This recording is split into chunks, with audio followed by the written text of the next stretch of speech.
Mari kita berdoa. Bapa di dalam sorga, Bapa yang kami sembah di dalam nama Yesus Kristus, Tuhan dan Juru Selamat kami. Kami sungguh mengucap syukur Tuhan, kami merendahkan diri di hadapan-Mu. Engkau begitu baik, Engkau sangat baik Tuhan. Ketika pagi ini, dari awal ibadah, kami boleh memuji-muji Engkau, mengingat kebaikan-Mu, dan itu semua menguatkan iman kami. Itu pun anugerah Tuhan. Karena itu Bapa, ketika saat ini tiba waktunya bagi kami untuk kemudian membaca merenungkan firman Tuhan, tolong kami Tuhan, untuk kami benar-benar mau dari hati kami persiapkan diri kami untuk mendengarkan firman-Mu. Siap diingatkan, siap dikuatkan untuk terus lebih mengasihi Tuhan lagi. Hidup sesuai kehendak Tuhan. Tolong hamba-Mu yang menyampaikan Tuhan. Tolong kami semua. Terima kasih ya Bapa. Ini doa kami, syukur kami. Kami bawa semuanya ini di dalam nama Tuhan Yesus. Amin. Silakan duduk Bapak Ibu Saudara.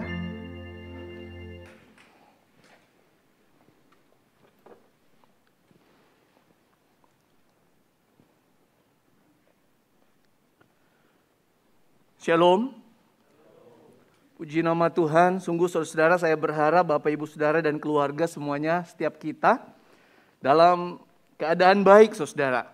Ya, saya sungguh bersyukur untuk bulan keluarga yang baru kemudian kita lewati. Ya, saya berdoa Tuhan meneguhkan setiap kita melalui firman yang sudah kita dengarkan. Selama bulan Oktober, ya, bulan keluarga, ada banyak berkat ya yang kemudian boleh Tuhan nyatakan kepada setiap kita. Dan sungguh saudara, Tuhan memberkati rumah tangga kita, Tuhan memberkati keluarga kita, iman kita, anak-anak kita semakin bertumbuh, kita semakin dikuatkan dalam menghadapi hidup yang tentu saja yang tidak mudah ini. Nah saudara, di bulan November ini kita masuk dalam bulan pelayanan. Ya, gereja menetapkan ini menjadi kemudian bulan di mana kita mengingat lagi akan kemudian panggilan Tuhan pada umatnya untuk melayani. Dan saya sungguh juga berdoa bahwa di bulan pelayanan ini saudara, Tuhan menguatkan dan menolong kita memahami panggilan yang mulia untuk melayani Tuhan. Dan tema hari ini yaitu Tuhanku dan Juru Selamatku. Mari saudara kita melihat satu bagian firman Tuhan di dalam kitab Efesus pasal 2. Efesus pasal 2 ayat 8 sampai ayat yang ke-10.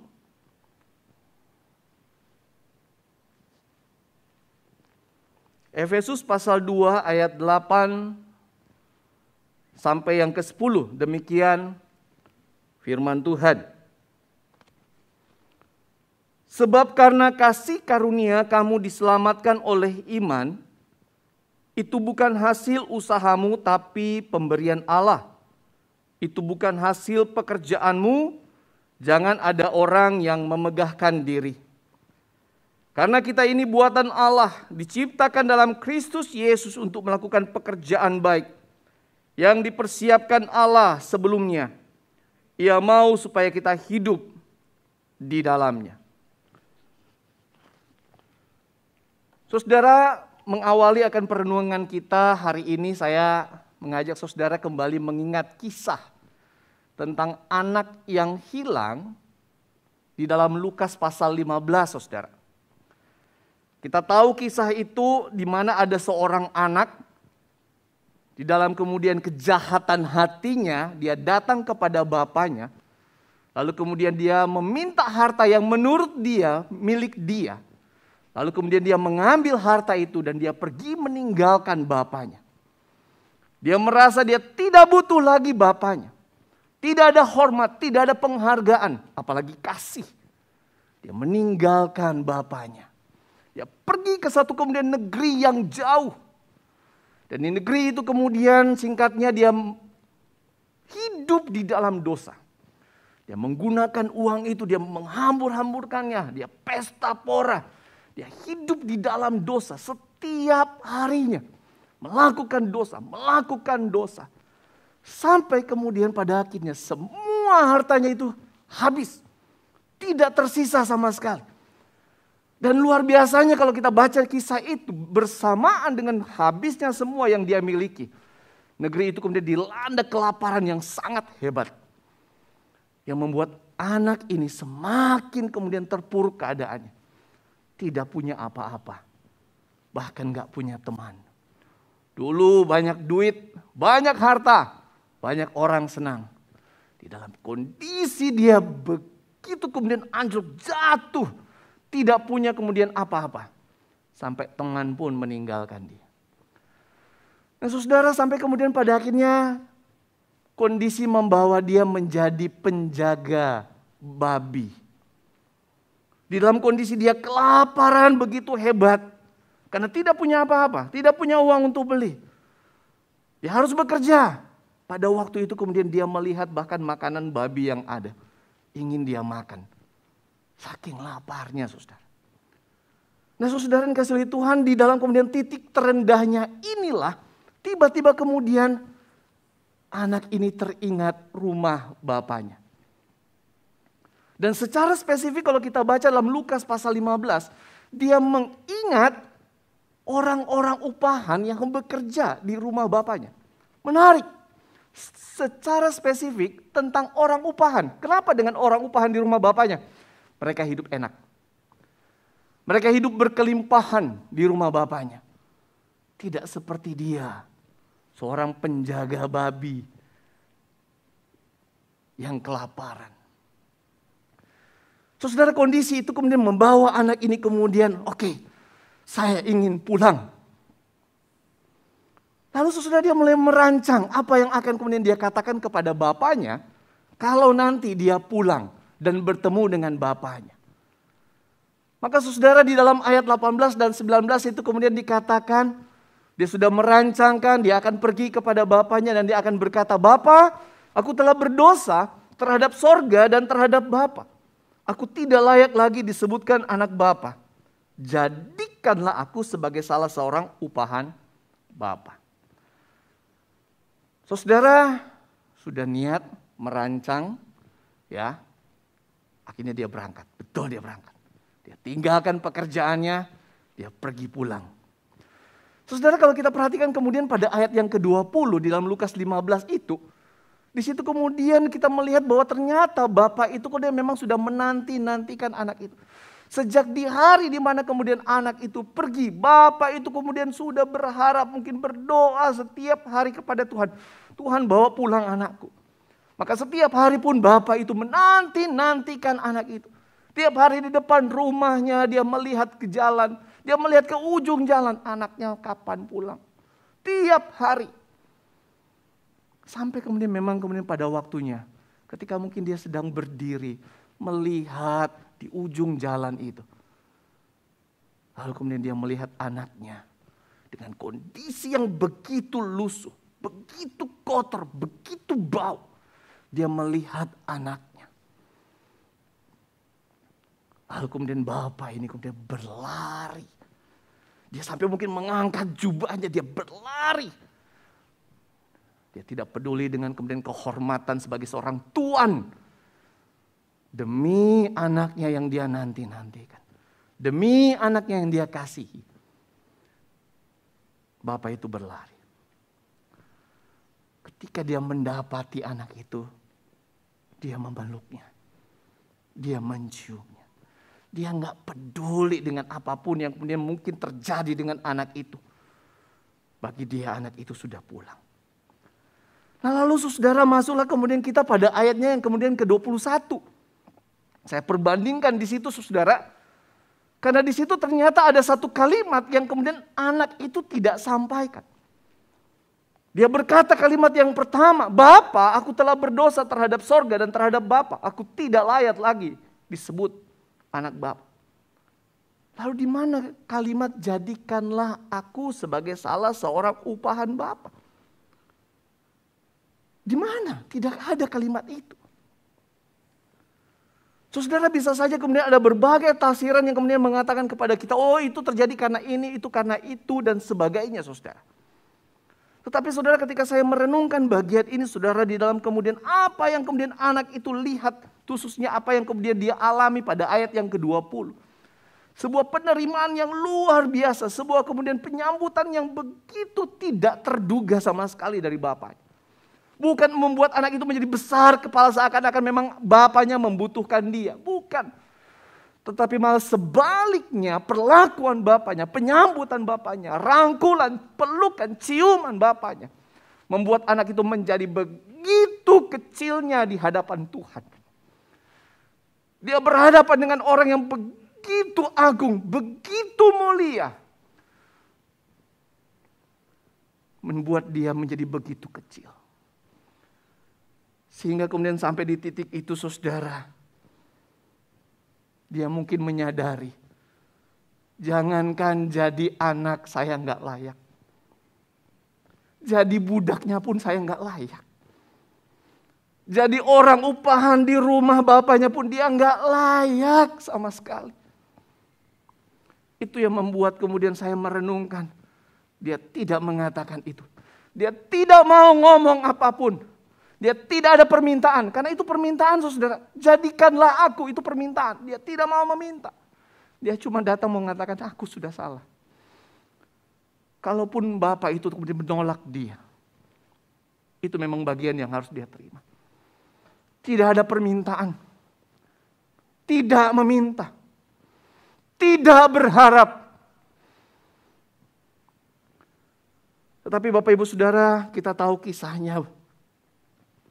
Anak itu diampuni. Dan dia mendapatkan kembali statusnya sebagai anak. Dan inilah anugerah. Inilah anugerah. Saudara, berkaca dari peristiwa anak yang hilang ini, dihubungkan saudara dengan kemudian kasih karunia Allah Bapa di dalam anaknya Yesus Kristus yang telah mati untuk menebus dosa kita. Maka bukan hanya menjadi anak-anak Allah yang sesungguhnya kita, saudara dan saya tidak layak. Bahkan untuk menjadi pelayan Allah pun kita sama sekali tidak layak.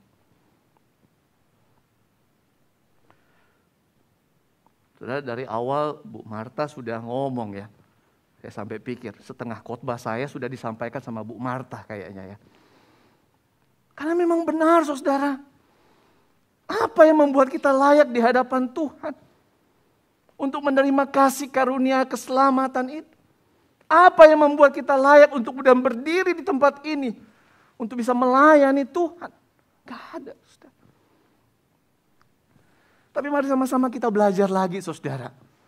Apa yang menjadi kemudian maksud dan rencana Tuhan yang begitu mulia buat saudara dan saya. Saudara, bicara tentang melayani Allah. Bekerja dalam pekerjaan Allah, saudara, itu sebenarnya sudah terjadi sejak awal penciptaan.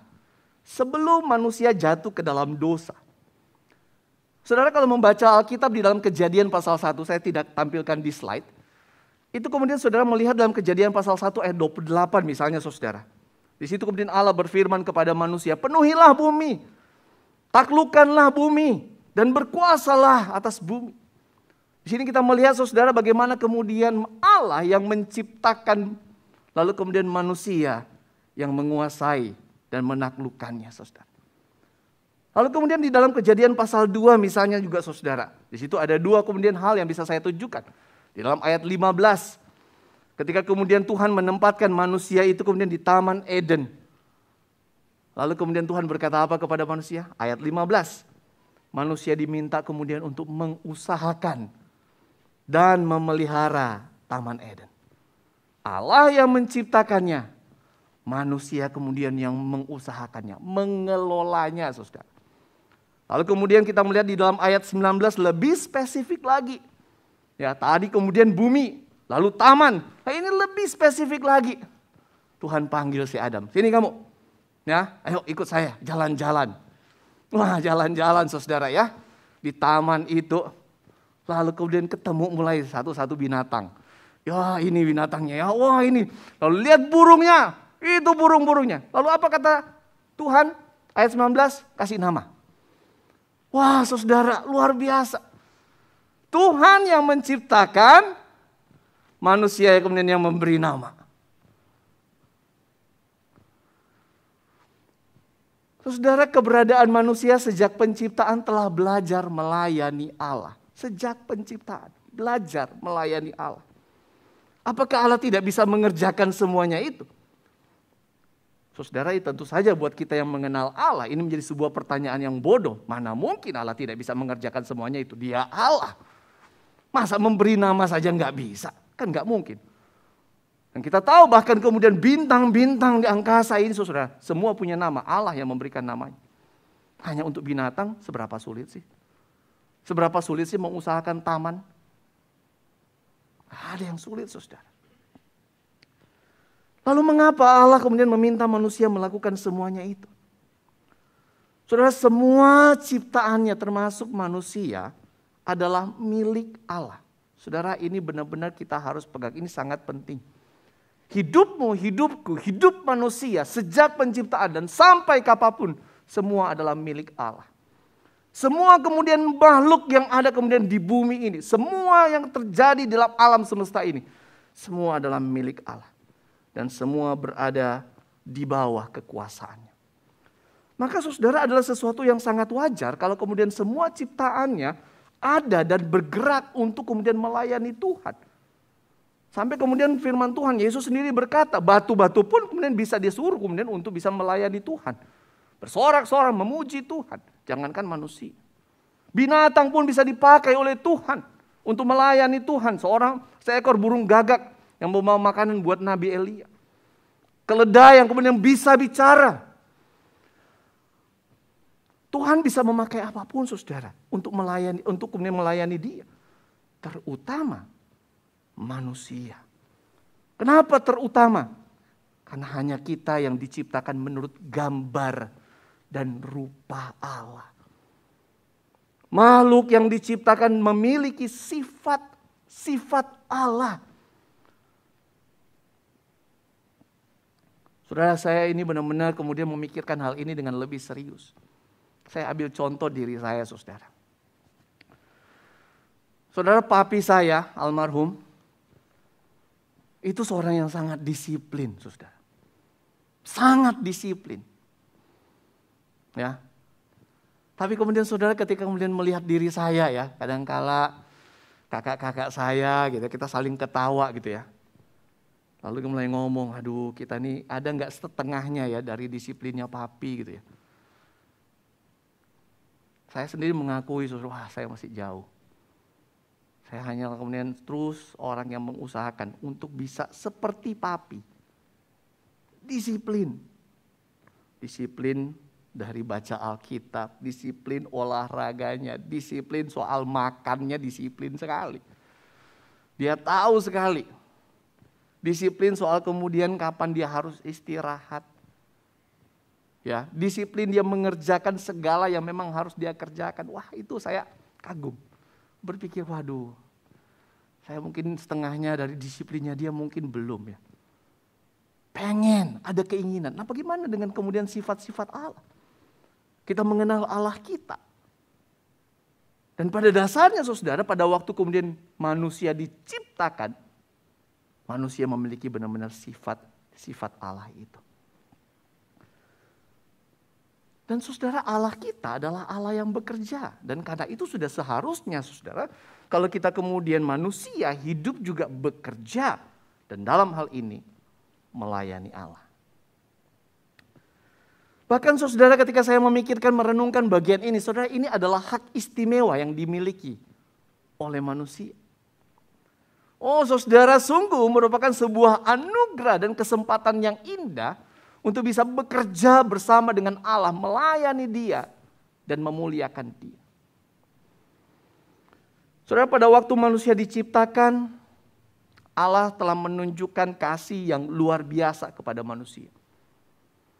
Banyak yang bertanya, kenapa Allah harus menciptakan manusia sebagai kemudian ciptaannya yang paling terakhir?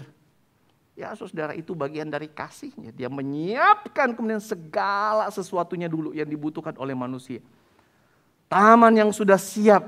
Lalu disitulah kemudian Tuhan menempatkan manusia dengan segala yang ada saudara. Semua yang manusia butuhkan telah Allah sediakan. Saudara, segala yang di luar manusia semuanya itu sudah ada. Yang di dalam manusia ada sifat-sifat Allah, apalagi. Bahkan keberadaan Allah sendiri hadir bersama-sama dengan manusia. Bergaul dengan manusia, saudara, di taman itu. Menyertai, memberkati. Dan itu semua cukup. Tidak ada yang kurang, saudara. Tetapi Alkitab kemudian mencatat situasi kemudian berubah di dalam anugerah yang luar biasa dan hak istimewa. Semuanya itu kemudian hilang ketika kemudian dosa masuk. Ketika manusia kemudian memberontak. Manusia merasa tidak puas dengan semuanya itu. Manusia kemudian tidak puas dengan posisinya. Tidak puas dengan statusnya. Tidak puas dengan keberadaannya. Ada sebuah keinginan untuk menjadi sama dengan Allah. Saudara, hal ini membawa manusia jatuh di dalam dosa dan keberdosaan itu menyeret manusia menuju hukuman kekal. Semua kebanggaan dan hak istimewa sebagai rekan Allah, sebagai pelayan Allah, itu hilang, saudara.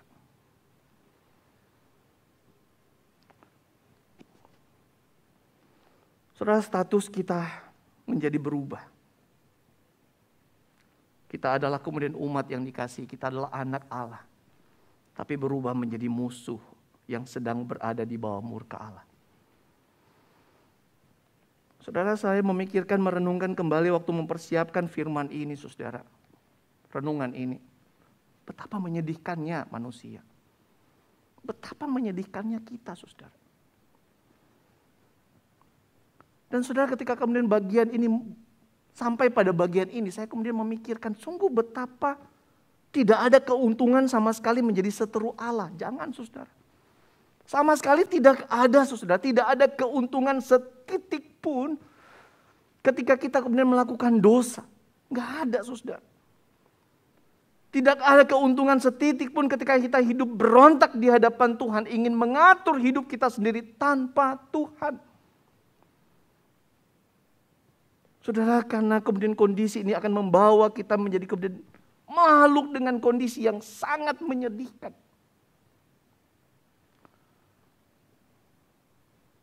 Saudara, beberapa kali dari rumah datang ke sini saya melihat, saudara, ada orang kemudian yang jadi pengemis di jalan. Saya pernah melihat ada gelandangan, saudara.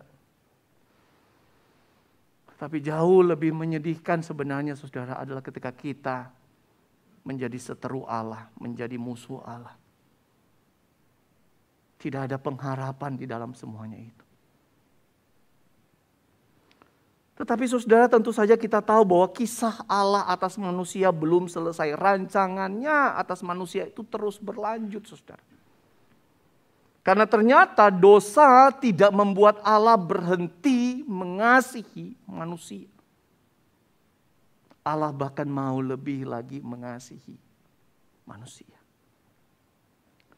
Di dalam murkanya yang begitu hebat kasih yang ingin dia nyatakan sungguh melampaui segala yang bisa kita pahami, saudara.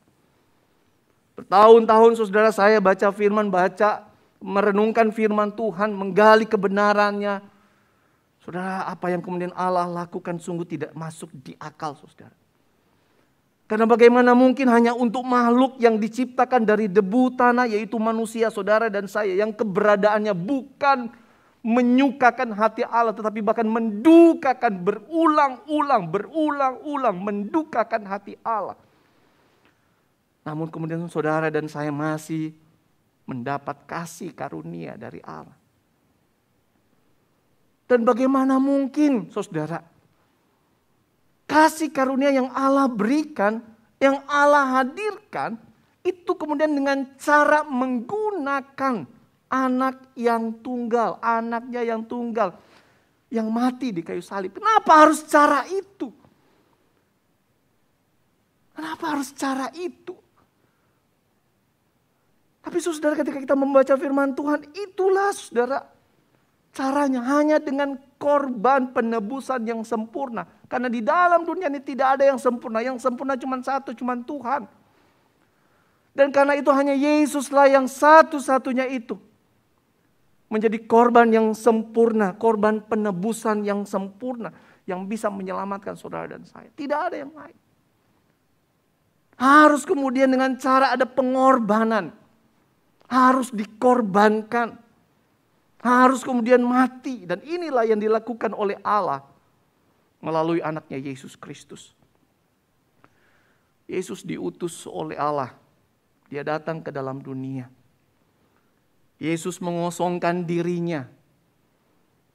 Mengambil rupa seorang hamba dan menjadi sama dengan manusia.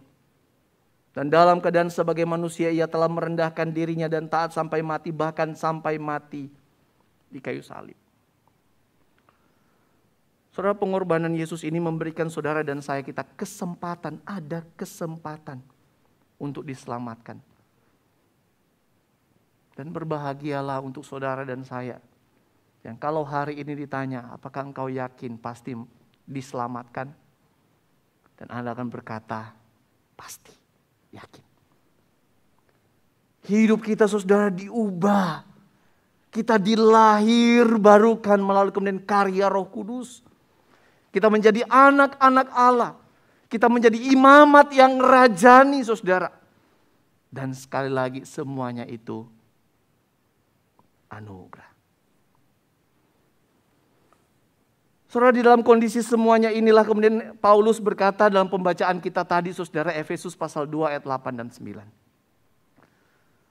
Sebab karena kasih karunia kamu diselamatkan oleh iman itu bukan hasil usahamu tapi pemberian Allah.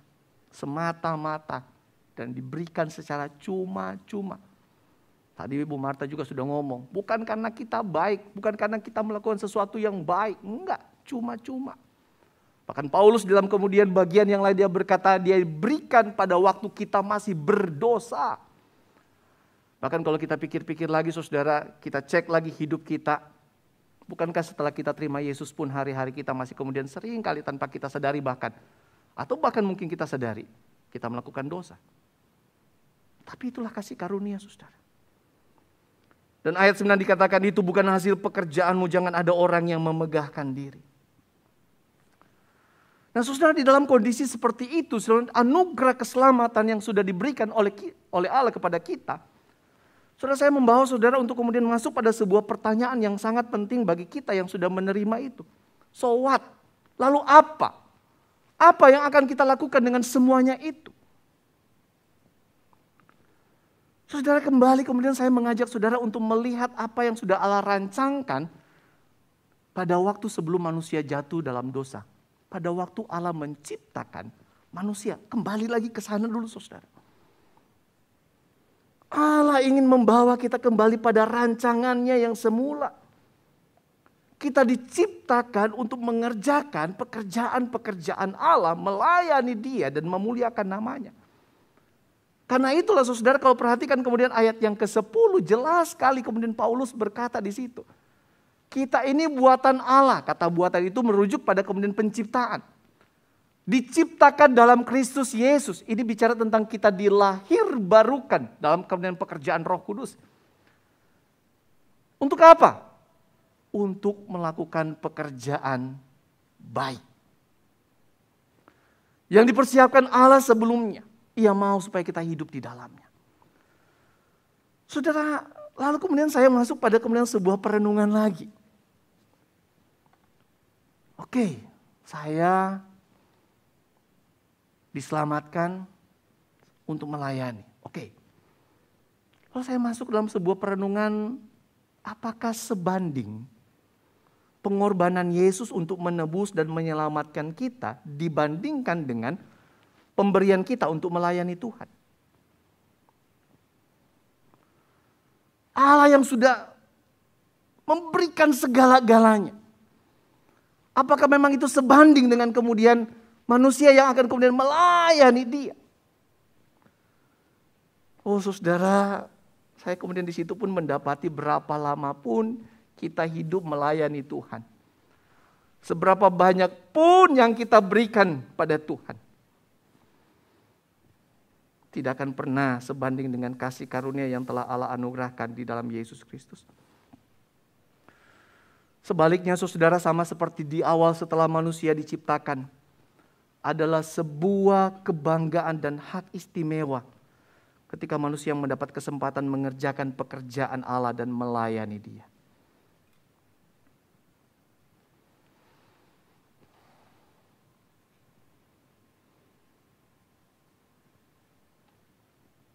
Saya lanjut lagi saudara dalam kemudian perenungan ini.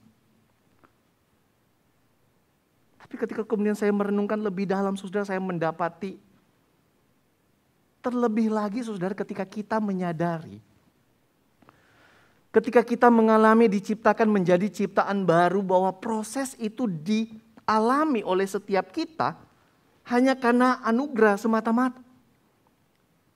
Sebuah proses yang dari Allah itu gak mudah. Sedemikian hebatnya saudara. Dibandingkan dengan siapa kita. Kita ini cuma debu. Debu kemudian yang bukan menyukakan Allah, tapi bahkan mendukakan Allah. Yang berkali-kali kemudian kita menyakiti Allah. Saya kemudian terus memikirkan bagian ini saudara. Sampai kemudian saya masuk pada sebuah kemudian kesadaran. Saudara, saya berpikir kita tidak akan memikirkan bahwa melayani Allah itu adalah sebuah kebanggaan dan sebuah hak istimewa. Tapi kita akan menjadikan itu sebagai panggilan yang mulia. Bukan lagi karena kebanggaan itu, bukan karena hak istimewa itu. Tapi kita akan melihat itu sebagai panggilan yang mulia, penuh kasih karunia. Yang harus dijawab oleh setiap kita dengan pemberian diri sepenuhnya dalam ketulusan dan ucapan syukur. Dengan tidak meminta berkat, tidak meminta imbalan, tidak meminta apa-apa. Hanya memberi diri, ini Tuhan, ini aku mau melayani Engkau. Tidak ada embel-embel, wah betapa bangganya saya menjadi kemudian pelayan Tuhan. Wah betapa hebatnya dengan hak istimewa itu. Tidak ada saudara. Yang ada hanya kemudian, ya Tuhan ini aku hamba. Saya pernah menyampaikan bagian pelayanan ini juga saudara. Saya ingat itu. Kalau saya tidak salah tahun lalu ya. Sebelum saya datang pindah ke Solo saudara. Saya dapat kesempatan. Ketika kemudian di dalam Matius dikatakan tentang bagaimana kita ini adalah hamba-hamba yang tidak berguna. Yang hanya mengerjakan apa yang memang harus kita kerjakan. Tidak ada sebuah kebanggaan, wah saya tuh bekerja pada Tuhan ini, wah saya kemudian bekerja melayani Dia di bagian ini. Enggak ada saudara. Yang ada hanyalah kemudian sebuah pemberian yang tulus dengan ucapan syukur. Tapi saudara, inilah jawaban ketika kita mengasihi Tuhan dengan segenap hati, dengan segenap jiwa, dan dengan segenap kekuatan kita. Ketika kita menjawab panggilan Allah di dalam kemudian Kristus Yesus untuk melayani Dia. Dia yang adalah Tuhan kita, Dia yang adalah juru selamat kita. Maka semua pengakuan kita ini saudara akan tertuang di dalam jawaban kita atas panggilan itu. Rasa terima kasih kita, ungkapan syukur kita, penyembahan kita, hormat kita, kasih kita. Semua itu akan tertuang ketika kita menjawab panggilan itu, ya Tuhan ini aku, pakailah aku. Dan sungguh saudara, saya berdoa Tuhan memberikan kepada kita, Bapak Ibu Saudara, kita diberikan kesehatan yang baik, umur yang panjang, untuk bisa melayani Tuhan. Saudara yang dikasihi oleh Tuhan, kembali lagi saudara pada waktu saya merenungkan, bergumul dengan firman Tuhan ini saudara. Baru beberapa hari yang lalu boleh dikatakan saudara, saya kemudian bertanya, apakah cukup relevan memaparkan tentang panggilan pelayanan dalam situasi pandemik seperti saat ini? Jemaat yang mungkin saat ini masih berusaha menenangkan hati karena kehilangan orang yang dikasihi. Jemaat yang masih bergumul karena kondisi ekonomi, kondisi usaha yang anjlok karena pandemi. Jemaat yang masih berusaha untuk lebih fokus lagi melihat keluarga yang sedang dalam masalah karena pandemi. Apakah relevan saya hari ini kemudian menyampaikan berita ini? Sampai kemudian saudara, saya diingatkan oleh Tuhan, apa arti hidup ini? Kalau saya bertanya pada Bapak Ibu Saudara, apa arti hidup ini?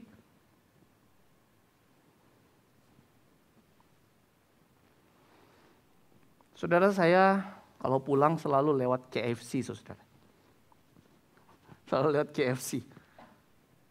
Di situ kemudian saudara, di depan itu ada kemudian tulisan yang besar, saudara ya. Dalam bahasa Inggris tentu saja. Hidup untuk makan.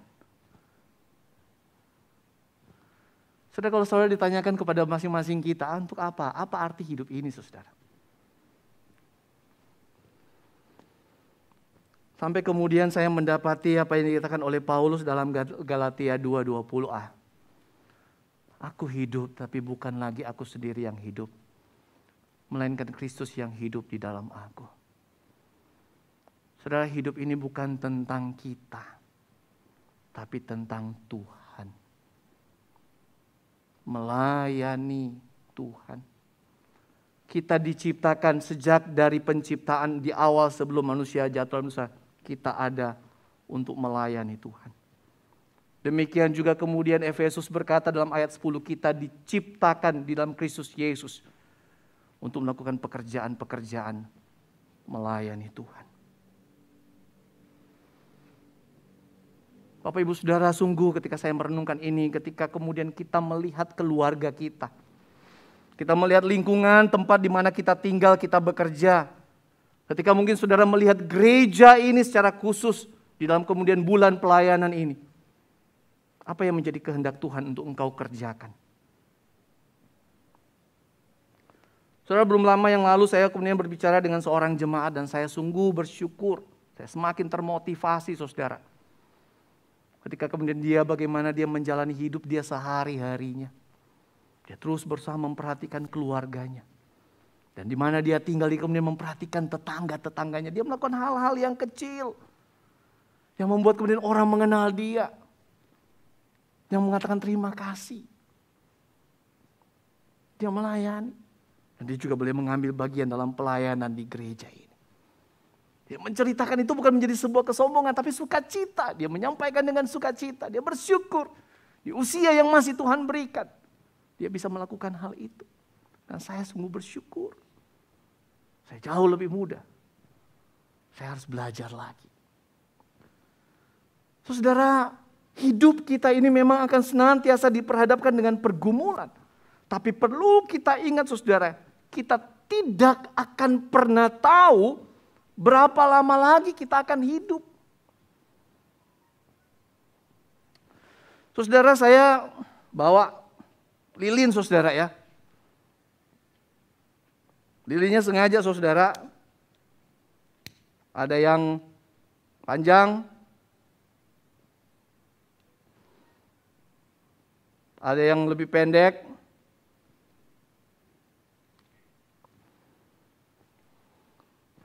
Saudara, saya menggambarkan hidup kita itu seperti lilin, saudara.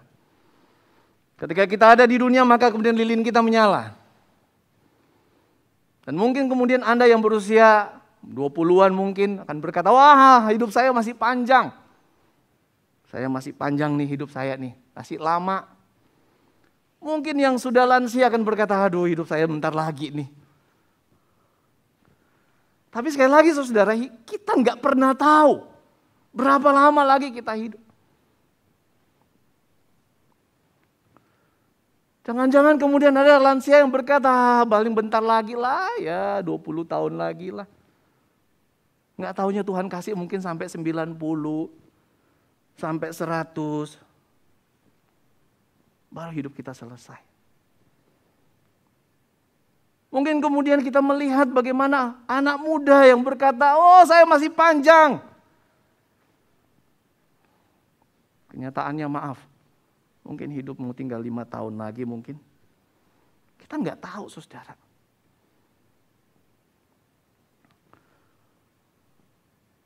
Saya yang berusia baru 40-an, saudara ya. Masih muda, saudara ya. Agak boros sih memang wajah, saudara ya. Saya berharap, saudara, saya masih bisa. Ya, setidaknya sampai usianya cumusel lah ya. Saya sungguh bersyukur lihat ada hamba Tuhan terus melayani di usia emasnya ini ya, usia senja. Tapi saudara, sekali lagi saya nggak pernah tahu, saudara. Saya tidak pernah, kita tidak akan pernah tahu, saudara. Satu waktu lilin kita akan padam. Hidup kita di dunia ini akan selesai. Dan tiba waktunya kita akan mempertanggungjawabkan hidup kita sepenuhnya di hadapan Allah yang adil. Yang akan menghakimi setiap kita. Dia yang telah menganugerahkan kasih karunia-Nya kepada masing-masing kita. Saudara, mari masih ada kesempatan, selagi masih ada kesempatan. Kita menjawab panggilan mulia untuk melayani Tuhan. Bukan untuk mencari kebanggaan dan merasa istimewa karena bisa melayani. Tapi karena memang melihat kasih karunia yang teramat ajaib yang sudah saudara dan saya terima. Kalau hari ini adalah kesempatan untuk kita menjawab panggilan itu, saudara, mari jangan lewatkan kesempatan ini. Tuhan menanti jawabanmu sekarang. Mari kita berdoa.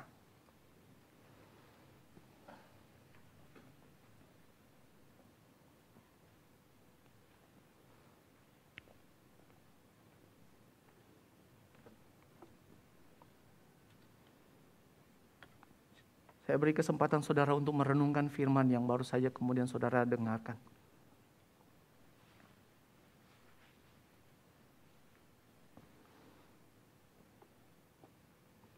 Hari ini kalau Tuhan menyentuh hatimu, dan Tuhan memanggil secara spesifik namamu,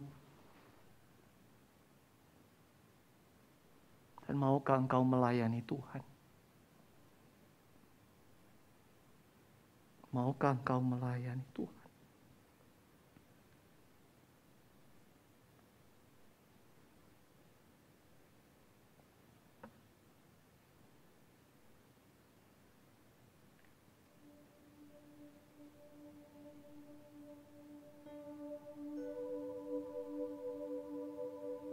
Saudara, berdoalah.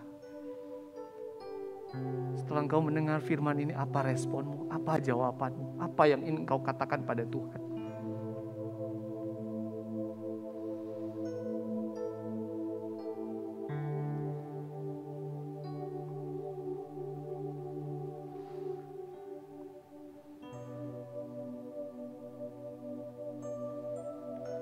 Tuhan, untuk hamba-Mu ini, terima kasih kesempatan yang masih engkau berikan untuk melayani. Sampai satu waktu Tuhan, hidup hamba-Mu ini tidak lagi memuliakan engkau.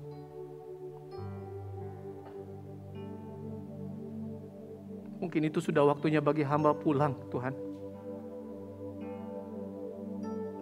Selama masih engkau beri kesempatan pada hamba untuk melayani, berikan hamba-Mu ini kekuatan, Tuhan. Berikan hamba-Mu ini kesehatan yang baik. Berikan terus hamba-Mu motivasi, tetap semangat melayani. Tambahkan karunia untuk bisa melayani, Tuhan. Mulai dari rumah, terhadap keluarga. Mungkin mulai dari lingkungan di mana hamba-Mu ini tinggal. Tetangga. Sampai terutama panggilan-Mu melayani Engkau terhadap umat-Mu yang sudah Engkau percayakan untuk digembalakan di gereja ini. Terima kasih, Tuhan.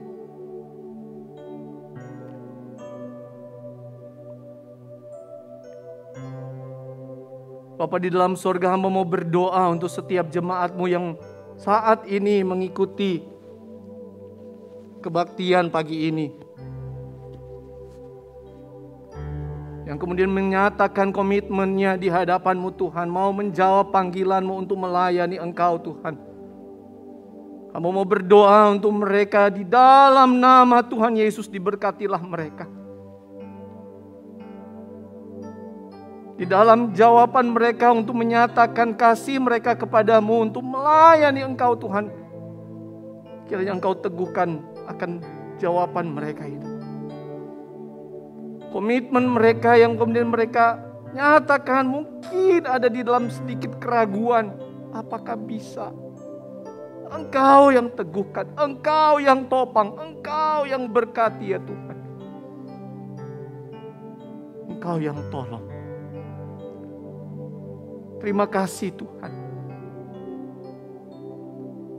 Setiap jawaban terhadap panggilan-Mu ini yang sudah dinyatakan oleh kami anak-anak, biarlah Engkau yang meneguhkannya ya Tuhan. Terima kasih Bapa.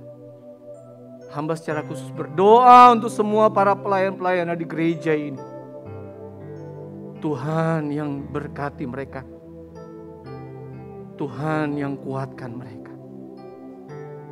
Demikian semua jemaat pun bahkan terus boleh terpanggil untuk melayani Engkau. Ini doa kami Tuhan, ini permohonan kami. Kami bawa semuanya ini di dalam nama Tuhan Yesus. Amin.